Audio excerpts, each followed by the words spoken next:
ભણવાનું કેમ મહત્ત્વનું છે ખબર છે તમને? આપણા માતા પિતા, આપણા વડીલો, આપણા મિત્રો, આપણા સ્નેહીજનો આપણને હંમેશા એવું કહેતા હોય છે કે તમે ભણો, શિક્ષિત બનો. આવું કેમ?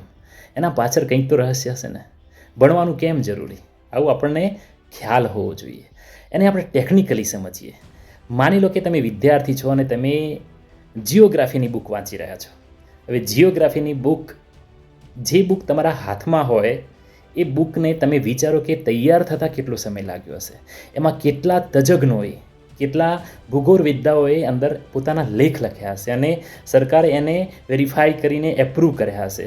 એમાં બધું જ આવી ગયું. એમાં હિમાલય વિશે માહિતી આવી ગઈ, ગંગા રિવર વિશે માહિતી આવી ગઈ, તમારા તમામ રાજ્યોનો પરિચય આવી ગયો, તમે કયા દિશામાં રહી રહ્યા છો એ ભારતનો ખૂણો એ તમને સમજમાં આવી ગઈ, તમારા આજુબાજુના પર્વતો તમને ખબર આવી ગઈ. તો આ બધું જ કેટલા વર્ષોની મહેનત હશે એ તમે વિચારો.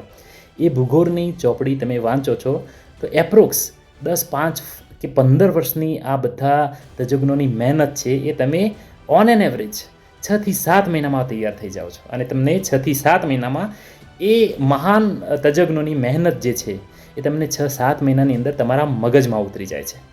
અને એટલા માટે તમે એ 10-15 વર્ષની જે મહેનત છે એને તમે એપ્રોક્સ 6-7 કે 8 મહિનાની અંદર તમે તમારા મગજમાં ઉતારીને તમે એટલા અપડેટ થઈ જાઓ છો જિયોગ્રાફી વિશે.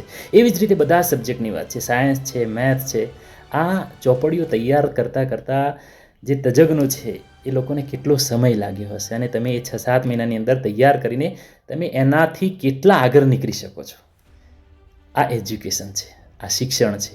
અને એટલા માટે આવી રીતે હરણફાળ ભરીને આગળ નીકળવા માટે, મેન્ટલી શાર્પ થવા માટે ભણવું પડે. યસ, આટલા માટે ભણવું પડે.